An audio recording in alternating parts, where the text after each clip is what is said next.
Taste the Daily. உள்ள அண்மை செய்தி. தென்காசி மாவட்டம் சங்கரன் கோவில் அருகே நடைபயிற்சி சென்ற நபர் வழிமறித்து வெட்டி படுகொலை செய்யப்பட்டிருக்கும் சம்பவம் ஸ்டாலின் ஆட்சியில் சட்டம் ஒழுங்கு முழுவதும் சீர்குலைந்து உள்ளதற்கு மேலும் ஒரு சாட்சியாகியுள்ளது.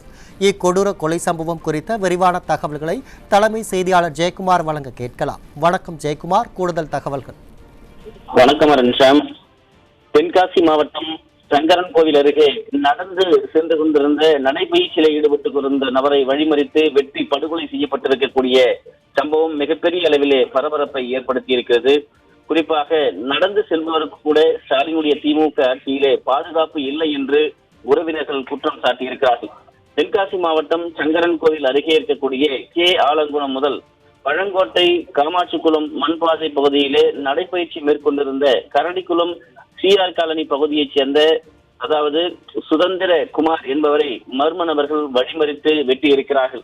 நடைபயிற்சியில் அசாதாரணமாக தனது உடலை பாதுகாப்பதற்காக நடந்து சென்ற போது இந்த மிக கொடூரமான சம்பவம் அரங்கேறி இருக்கிறது. இதையடுத்து தகவல் அறிந்த குருவிக்குளம் காவல்துறையினர் சம்பவ இடத்திற்கு சென்று உடலை மீட்டு திருநெல்வேலி அரசு மருத்துவக் கல்லூரி மருத்துவமனைக்கு பிரேத பரிசோதனைக்காக அனுப்பி வைத்திருக்கிறார்கள். சுதந்திரகுமாருடைய தந்தை கணபதி குருவிக்குளம் காவல் நிலையத்தில் புகார் அளித்ததன் பேரில் மர்ம நபர்களை தற்போது தேடி வருகிறார்கள். குறிப்பாக இந்த சம்பவம் தொடர்பாக அதாவது சம்பவ இடத்திற்கும் அதாவது ஏடிஎஸ்பி அந்த இடத்திற்கு வருவதற்கும் சுமார் 200 மீட்டர் தொலைவில் அங்கு ஒரு இருசக்கர வாகனத்தை சென்றெடுத்திருக்கிறார்கள். குறிப்பாக வந்த பிறகு காவல்துறை இந்த இருசக்கர வாகனத்தை மீட்டு அது யாருடையது என்பதையும் விசாரணை நடத்தி வருகிறார்கள். நடைபயிற்சி மேற்கொண்டிருந்த சுதந்திரகுமார் இப்படி ஒரு நிலைமை வரும் என்று குடும்பத்தினருக்கோ அவருக்கு தெரியாது. குறிப்பாக இந்த கொலை சம்பவம் முன் விரோதம் காரணமாக நடைபெற்றதா அல்லது வேறு ஏதாவது காரணங்கள் இருக்கிறதா என்ற கோணத்தில் விசாரணை நடத்தப்பட்டு வருவதாக கூறப்பட்டாலும் கூட நடைபயிற்சி செல்வதற்கு கூட ஸ்டாலினுடைய திமுக ஆட்சியில் பாதுகாப்பு இல்லை என்பதைதான் இந்த கொலை சம்பவம் சுட்டிக்காட்டி இருக்கிறது. படுகொலை செய்யப்பட்ட அந்த சுதந்திரகுமாருடைய உறவினர்களும் பெற்றோர்களும் மிகப்பெரிய துயரத்திலே ஆழ்ந்திருக்கிறார்கள்.